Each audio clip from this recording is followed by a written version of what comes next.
Hello and welcome to a very special episode of WiSP Sports with me, Chris Stafford, alongside Nancy Gillen. Oh, I'm back. Sorry, I left a bit of a lag there. We were a bit out of practice in doing this, Nancy. I am, yeah. Obviously, need to rehearse a bit, but I got there in the end. You did. Well, we wanted to do this special episode of a World Cup preview, not least of all because Nancy is heading down under for the competition, which takes place starting July 20th through the 20th of August in Australia and New Zealand. And you're going to be based in Sydney, aren't you, Nancy? You're going to be catching the action in Sydney and Adelaide and also Brisbane, did you say? So you've got three cities to cover. Yeah, 3 cities. So mainly in Sydney for the majority, but yeah, hopefully, well, I will be catching a match in Adelaide and then one in Brisbane. So it'd be good, I think, to also see what the World Cup's like in other cities as well. So yeah, really exciting. I'm leaving in about 9 days. So the countdown's really on now. Yeah, this is really exciting and your first time there and you will absolutely love it. You'll want to move to Sydney once you've been there. So I know you're going to have fun and you're going to catch the action. And actually what we haven't talked about is when you come back, we should actually do a recap.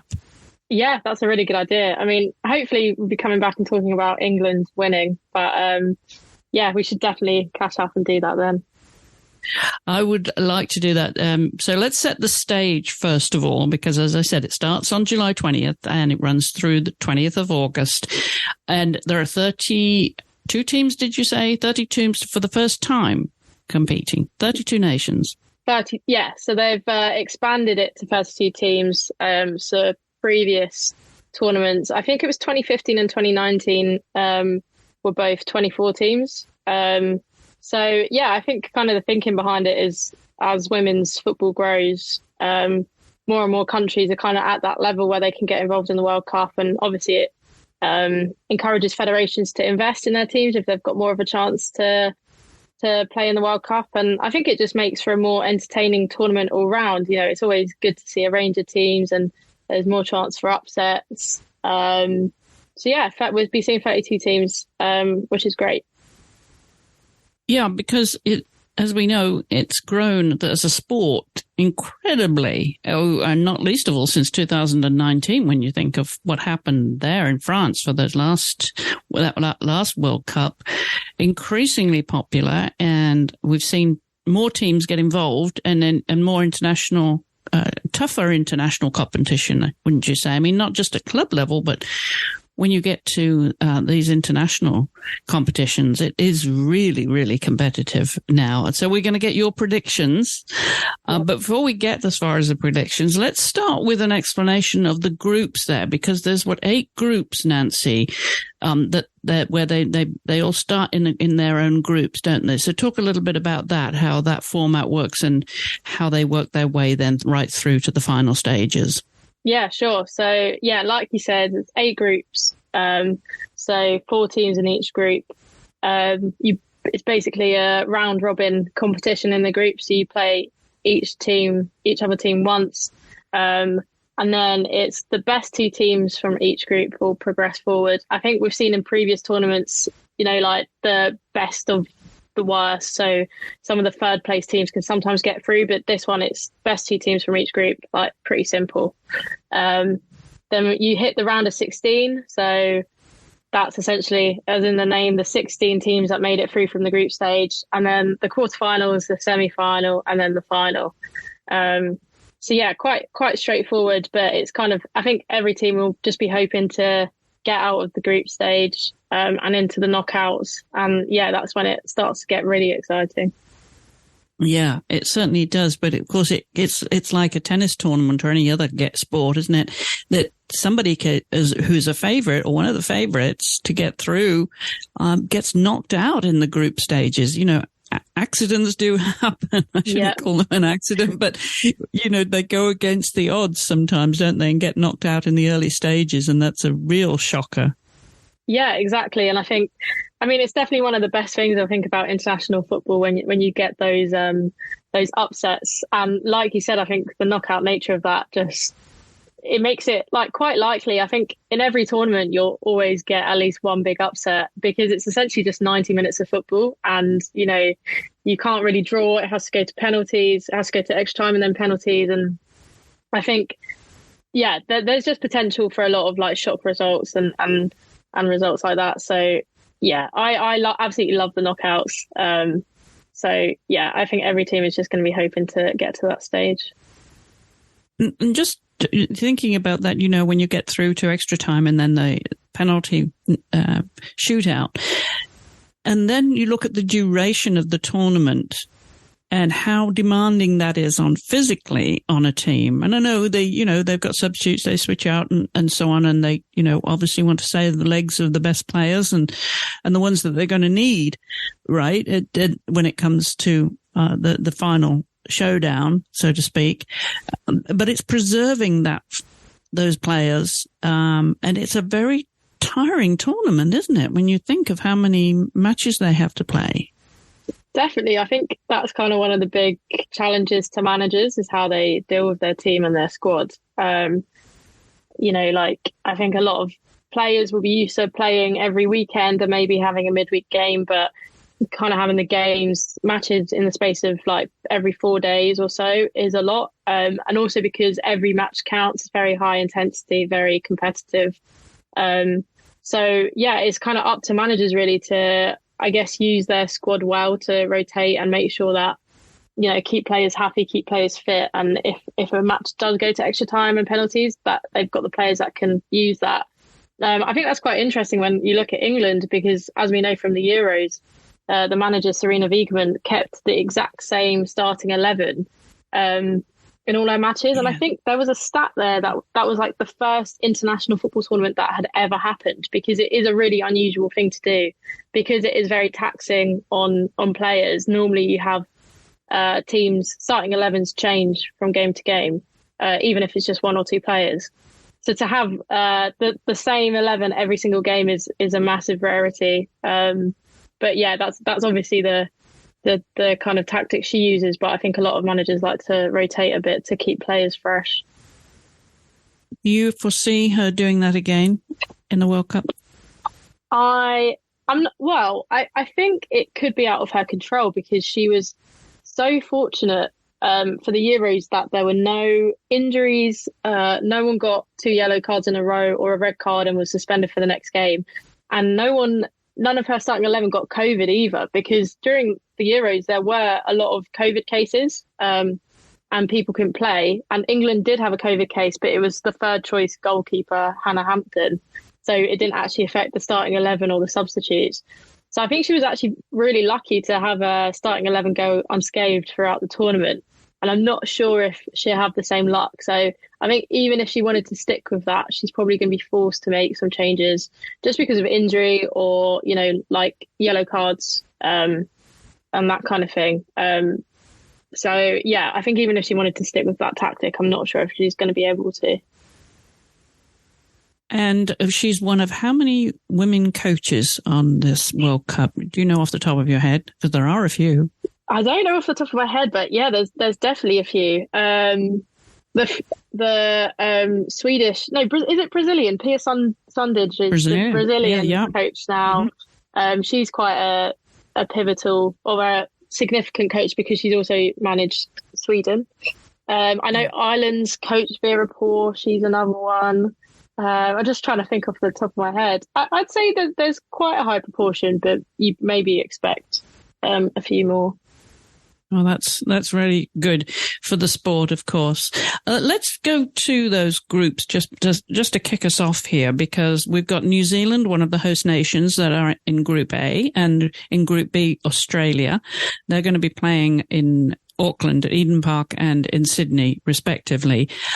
I want to talk about Australia because I know we've got our predictions about who's going to make it right through to the final, but I imagine that Australia, and always the host nation, is particularly motivated and has the home crowd behind them. But they've won some significant international friendlies recently, haven't they? And this year.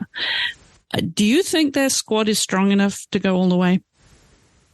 I think their starting 11 is strong enough. I'm not sure about the squad. I think they've got really, really world-class players in, like that first 11. But I think the worry for me about Australia is just the depth, like the substitutes that they will put on, or if they have a couple of injuries or suspensions for key players, like who they're putting on. And we talked about, matches going to extra time and penalties and the need to kind of keep players fresh. And if they had a few games go to extra time, it's whether they've got the players, I think, to kind of continue that performance. But if they can, like, pull off a Sarina Wiegman and have the same 11 every time, I think they've got really, really good players that could make a difference in a World Cup final, like Sam Kerr, Caitlin Ford, Ellie Carpenter. She's only recently come back from an ACL injury, but she's like world class.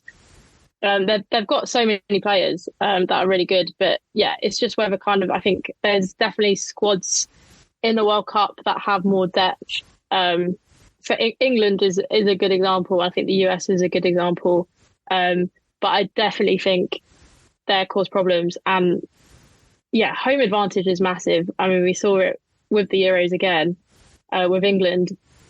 It can make a massive difference. So maybe that will kind of be their 12th player that will get them over the line in the difficult games. Definitely ones to watch.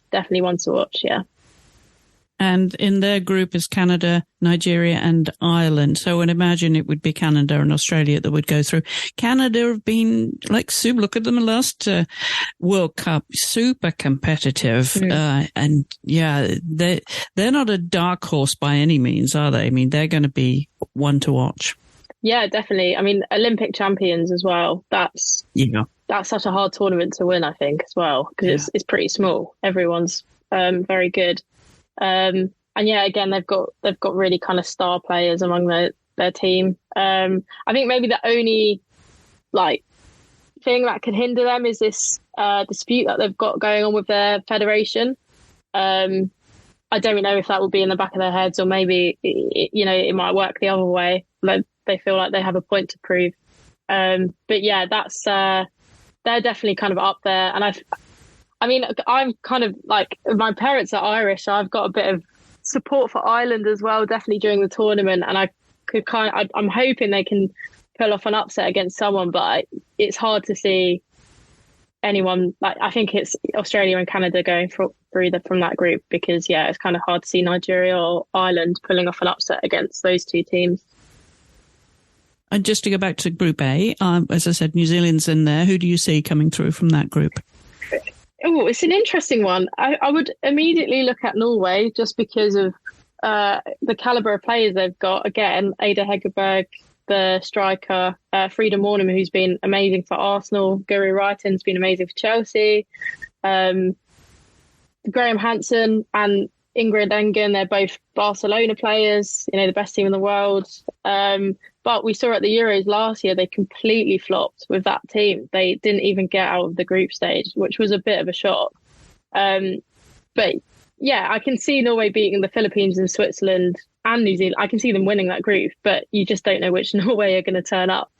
I'd like to see New Zealand get through because of, they're the hosts and they will have a home advantage. But I think Switzerland could also be a bit of a tricky game.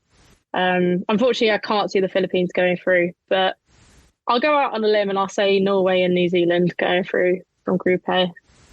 Okay. And then you're talking about Spain, some of the best players in the world there at club level in Spain, and they are heading in the Group C. So you'd expect those to go through. But who else from Group C? Yeah, I think Japan, you look at Japan, they're previous World Cup winners. I think it'll be interesting to see where they're at. I think they've kind of never been quite as good as when they won the World Cup in 2011. But they do have good players. But I think Zambia could actually maybe not even surprise people, because I don't know, Chris, if you remember at the Olympics, but they were scoring goals just for fun. I think they got thrashed by the Netherlands, something like 10. I can't remember what the score was. It was like 10-3 or something like that. But aside from that result, they could score goals quite easily. And they've got Barbara Banda, who is just a phenomenal striker. And sometimes kind of in these international tournaments, that's all you need. You just need to score a couple of goals and then defend your lead, essentially. I could see Zambia coming through over Japan there.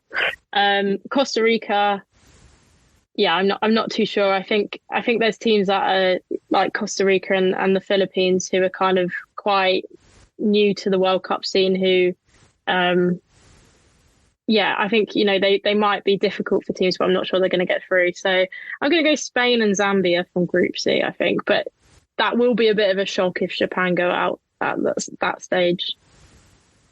And we should mention from the Spanish team, there's one player in particular I know that you're a big fan of hers, and she's back on the pitch and she's going to be a force to be reckoned with. Yes, Alexia Putellas, back from her ACL injury. And that's going to be really, really interesting to see.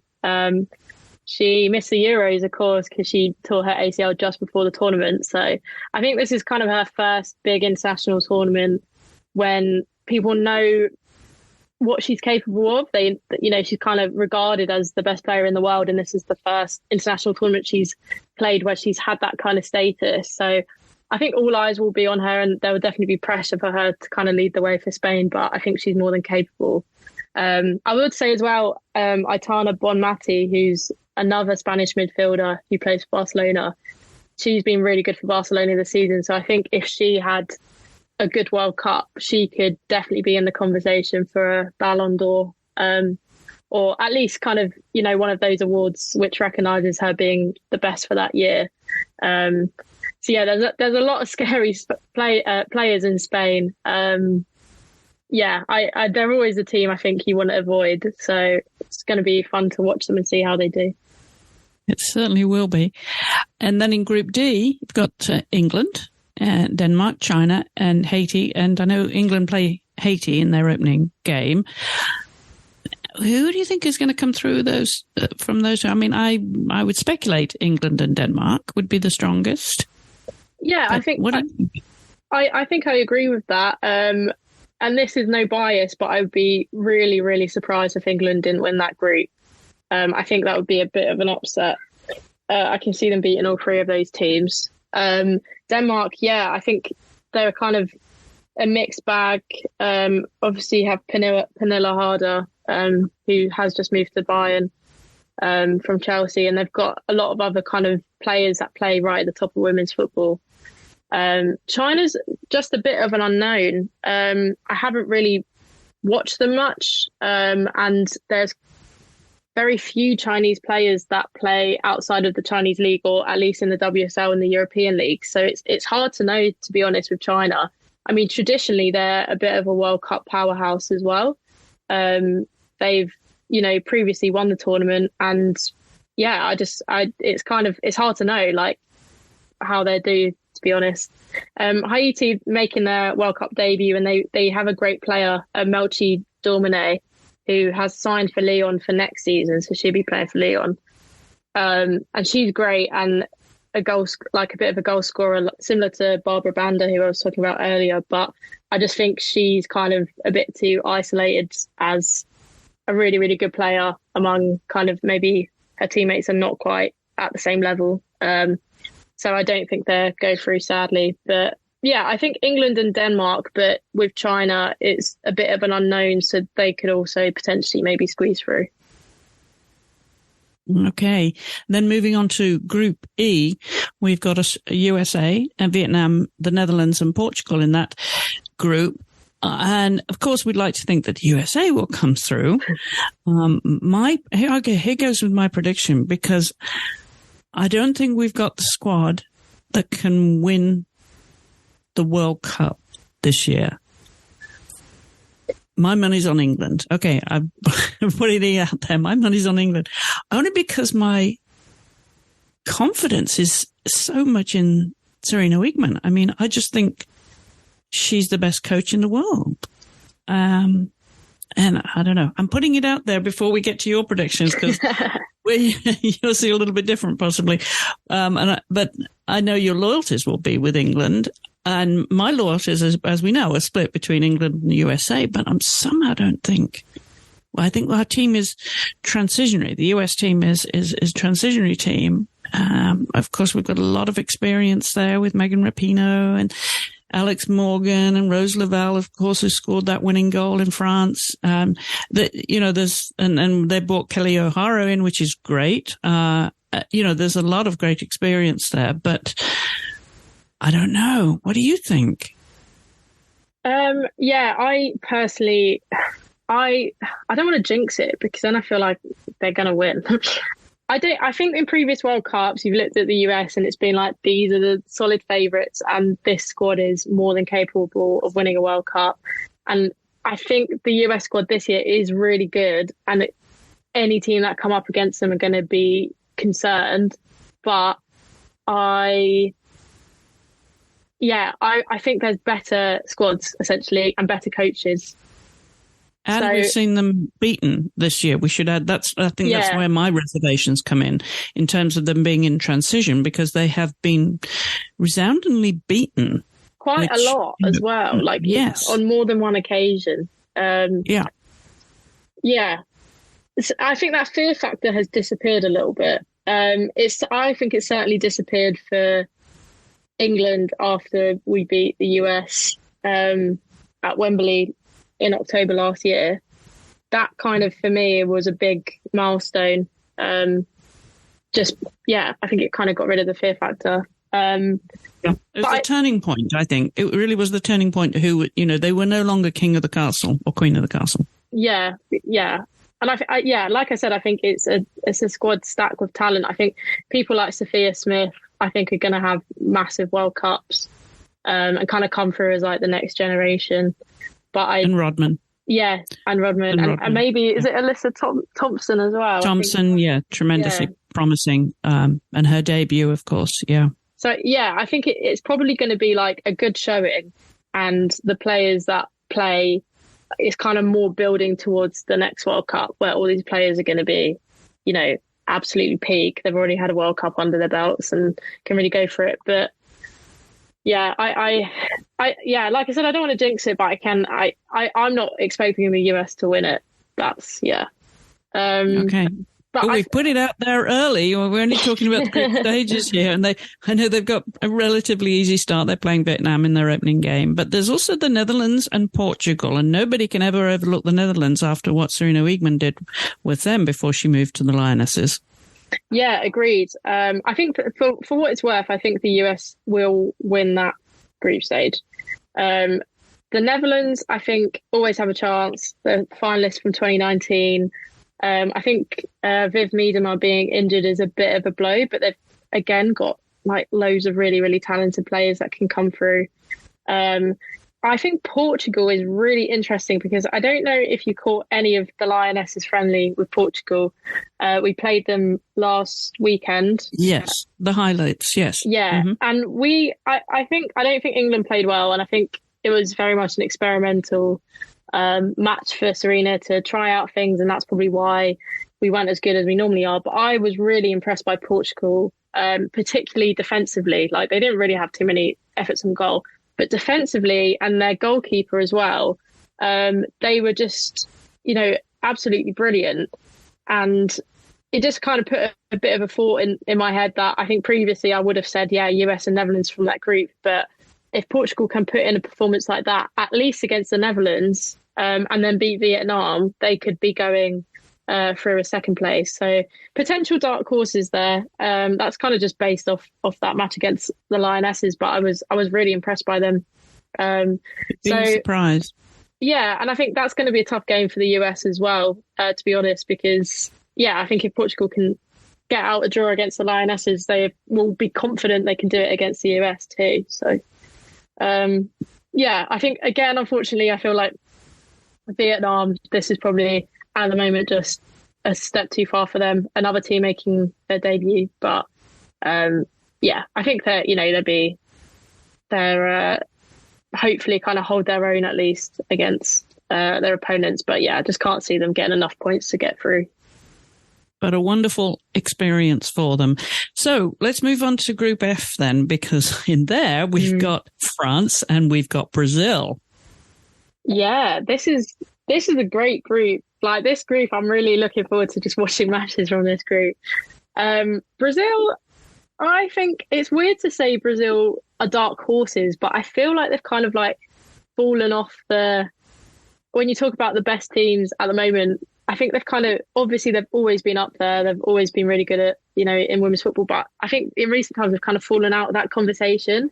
And that's why I'd kind of maybe suggest they were dark horses, because while it wouldn't be a massive surprise if they were to win, I think if you were to list the countries who you think they'd win, Brazil would be like relatively low down. But again, the match I watched them play against the Lionesses at Wembley, I was quite impressed with them. I think Pia Sundhage as well is a great coach who like knows women's football really well and has had success with previous teams as well. They've got a lot of really exciting players, people like Dabina, Caroline as well, and of course Marta playing her last ever World Cup. Like, while yes. I would expect her to have a more kind of a lesser role in the team than she has for previous World Cups, but she as a figure in the squad is just so influential and so kind of, I feel like she can motivate her team. It's going to be a bit like Megan Rapinoe for the US. Yeah, those two, their experience, their roles, they won't be in the starting 11 necessarily, but they may be brought on to make a difference later on in the game.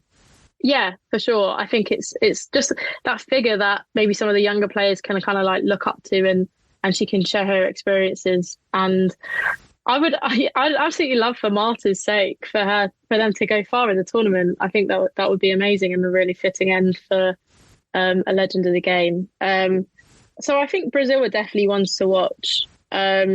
France as well. France are always just such a strange team at international tournaments. They're always just stacked with talent, but never quite kind of fulfill their potential. I think a lot of people expected the 2019 World Cup to be their year, especially with the tournament taking place in France. But yeah, they weren't quite there.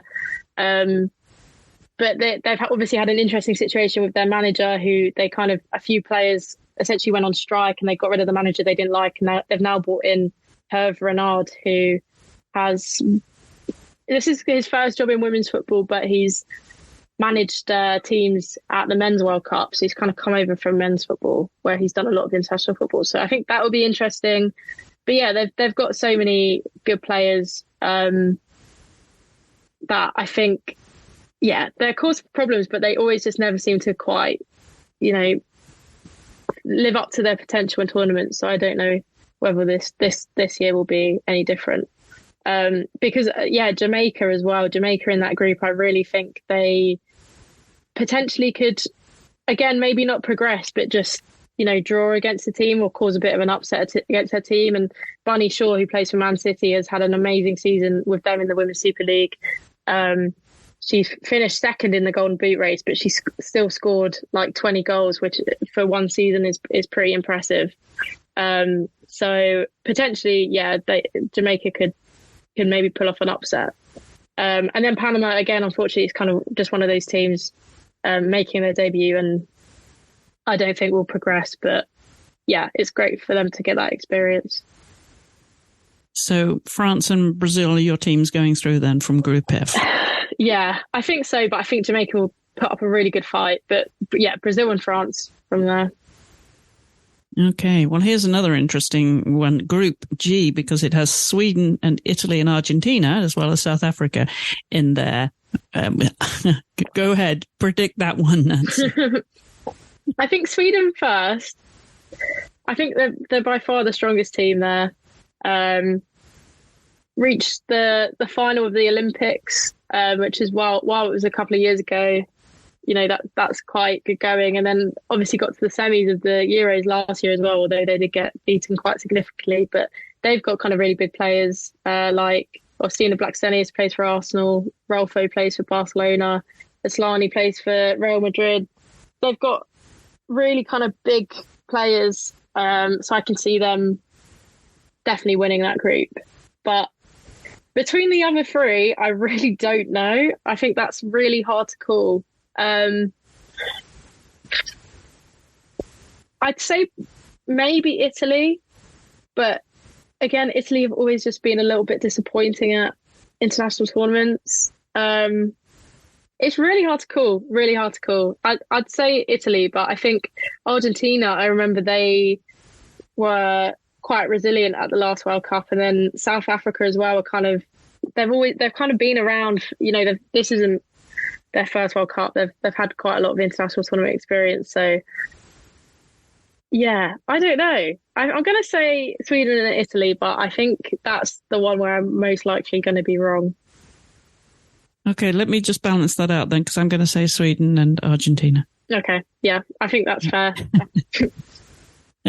Okay, all right, let's move on to the final group then.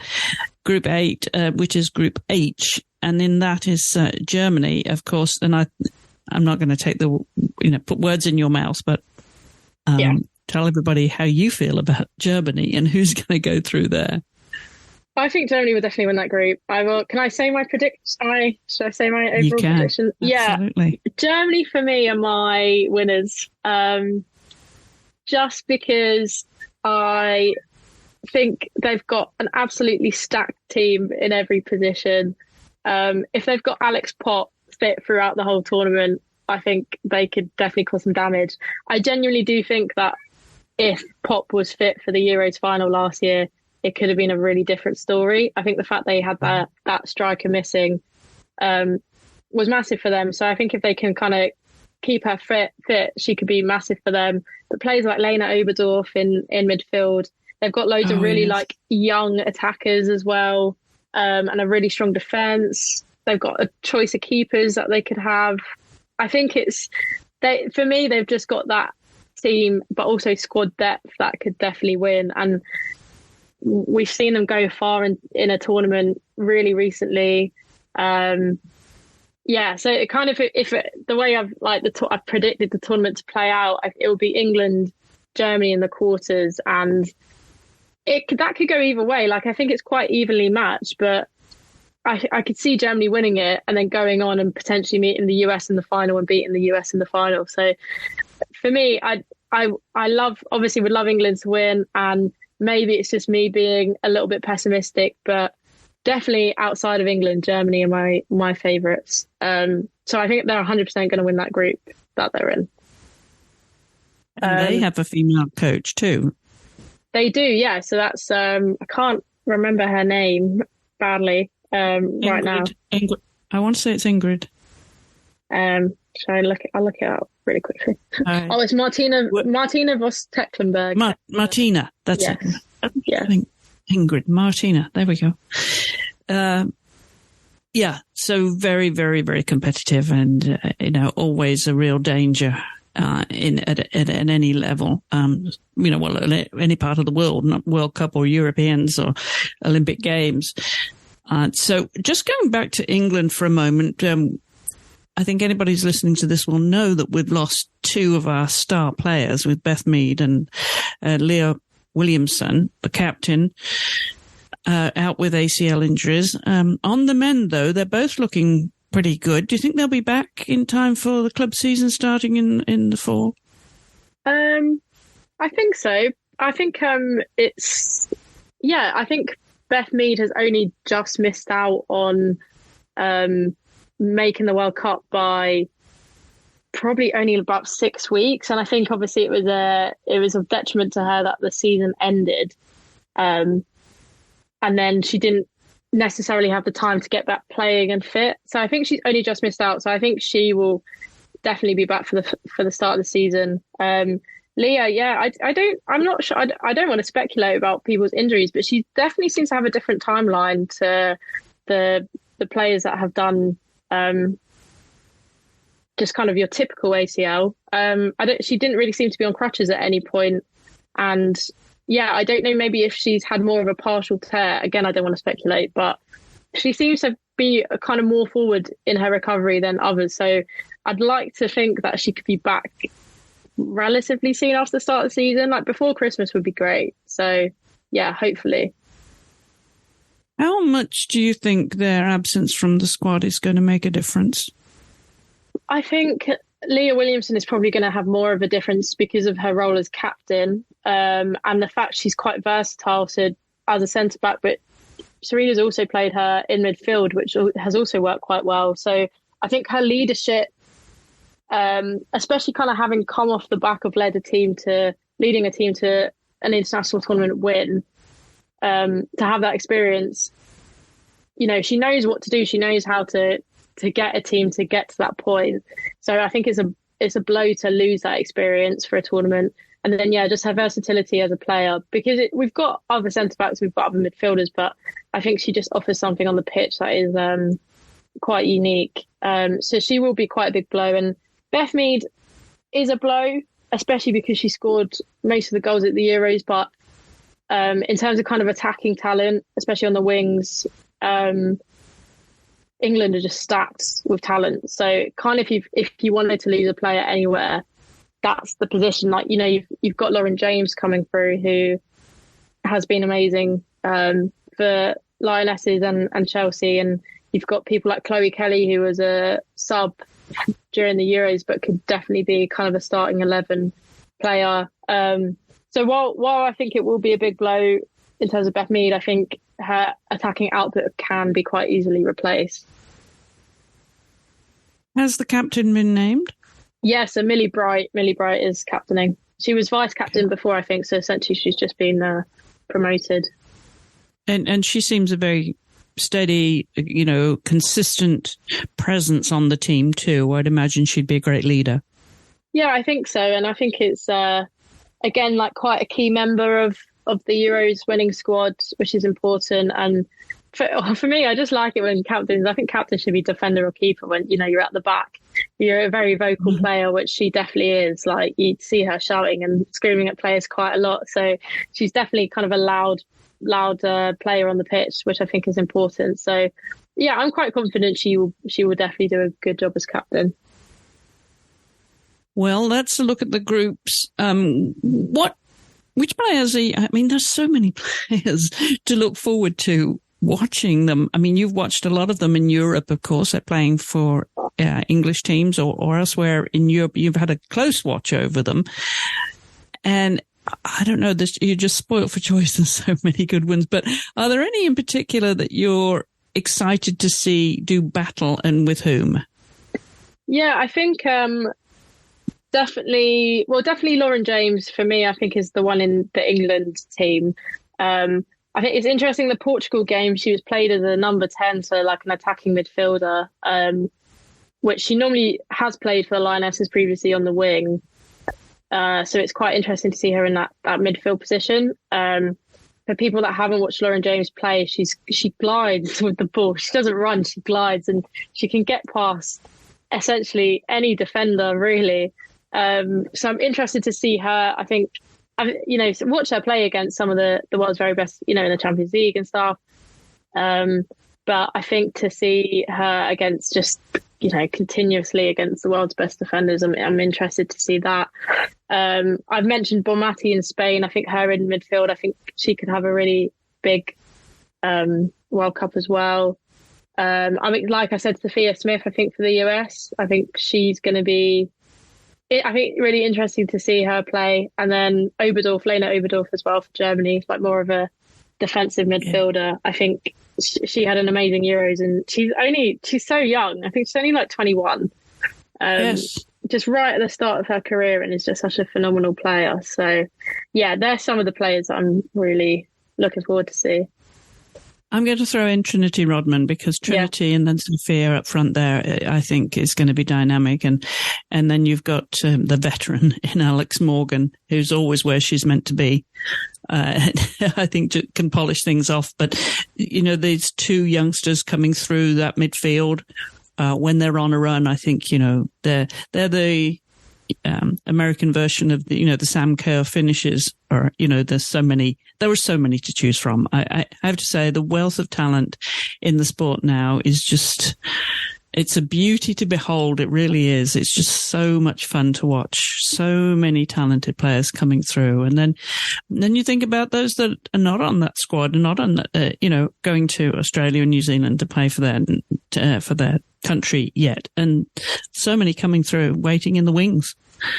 The sports are in a very exciting place, I think. So it's going to be a tremendous competition, Nancy, and it all kicks off in New Zealand. They're the first game. They're playing Norway, as we mentioned, in Group A, and that's the very first of the tournament. And then Australia also play on that Thursday, the 20th, and they're playing Ireland, as we mentioned, and then in Group B, Canada and Nigeria. So that's on the very first day, on Thursday, the 20th of July. And of course, it's broadcast all over the world. Over here in the US, you can watch it on Fox, I believe. And there's also a Spanish speaking channel that you can watch it on too. So where is it being broadcast in the UK, Nancy? So the BBC and ITV, so free to air. And unfortunately, that deal's only just gone through. I don't know if you saw there were a number, FIFA had some disputes with a number of broadcasters across Europe. Because they were underpaying. So that's only gone through in the past couple of weeks, which means advertising for it has not been the best. But I'm hoping in the next kind of 10 days it really picks up.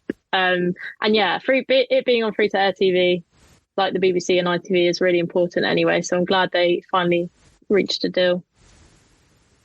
All right. Well, I'm sure there'll be yellow cards, and unfortunately there'll be red cards. There'll be all kinds of cards, but I hope there's one that is not given, and that is with regard to the official World Cup FIFA armbands that have been announced. Nancy, I wanted to touch on this because it excludes the One Love armband that some nations have been using, some countries have been using during the games, during international tournaments.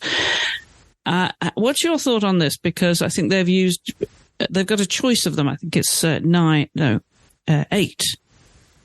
Unite for Inclusion, Indigenous People, Gender Equality, Ending Violence Against Women, Peace, Zero Hunger, Joy, Peace, Love, and Education for All. But they've deliberately excluded LGBTQI. What are your thoughts on that? Yeah, I just think it's a bit, I don't know, it's just a bit of a strange one. I think they've kind of made a big deal out of nothing. I think if they had just let people wear the rainbow armband, I think maybe not all the captains would have, but the captains that wanted to would have worn it, and there would be no, there'd be no discussion around it. I think people would just be like, well done, that's a great thing to kind of celebrate, and no one, there wouldn't be a big controversy about it. But the fact that FIFA have even kind of decided to exclude it and then create these other ones, it's just, making it into a really big deal. And I think they're kind of potentially letting themselves in for trouble in that some players will be like, well, I want to wear a rainbow in some respect, and kind of, maybe try and go against FIFA, and then FIFA will have like a big saga on their hands, which they could have avoided by just letting players do what they want. It's a really odd decision, I think, in my opinion. Just very strange, I think. I'm sure players and fans will come up with some way of kind of going against it and showing FIFA that they're not happy about it. Yes, no doubt. It won't be the last we've heard of it, I'm sure. And that is just to remind everybody, that's the official armbands that can only be used on the pitch, but players can represent anything else off the pitch, right? And post-match interviews and on social media, they're free to do what they like. But that's the official FIFA armbands only to be worn during the games. So, yeah, you'll have a first-hand view of that as you head down under, Nancy. And I'm excited for you because you haven't been there before. I've been a few times. I live down in Sydney and I know how wonderful it is. And you're going to come back full of memories to last a lifetime, and covering your first World Cup down under for sure, in two countries as well. So a long haul. The jet lag is inevitable, but you'll enjoy it. It'll all be well worth it. Yeah, I'm really, really excited. And yeah, my first ever World Cup, and what better place to do it really than the other side of the world. So yeah, I'm sure I have a great time, and I'll definitely catch up with you after and share all my stories. Yeah, we definitely will do an episode afterwards to recap the World Cup. And a couple of personal things I want to mention. Since we last broadcast our podcast of WiSP Sports on the news desk back last year, when we actually brought that series to a close, things have happened for you. Not least of all, you've gone freelance this year. So that's a whole new world for you. And then you told me earlier that you've also got a place on the London Marathon next year. So goals all round.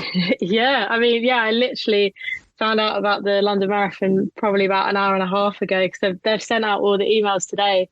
I hadn't got one for ages. I think it was about 4:30 p.m. that it came through. So yeah, my second marathon now after doing it in 2021.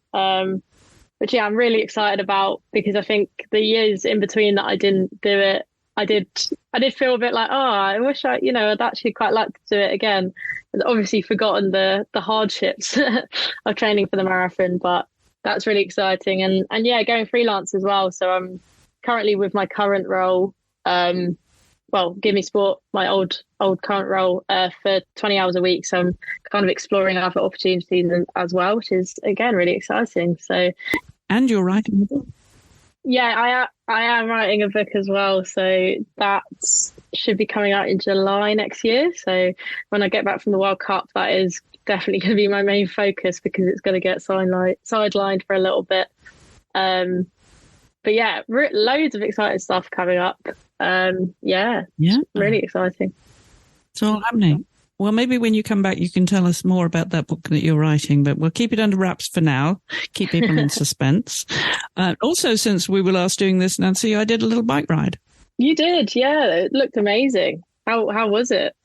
It was interesting. It was the Empire State Trail, which starts in Buffalo, New York, upstate New York, and goes east to Albany via Rochester and Syracuse. And then when it gets to Albany, it goes south on the Hudson River Valley path to Manhattan. We finished in 11 days, over 650 miles, with my intrepid traveler buddy, Marcy Cornegie. Of course, who hikes the PCT. She's finished the high PCT this year and the AT, and now she's going to do the next one, part of the Triple Crown, which is the Continental Divide Trail.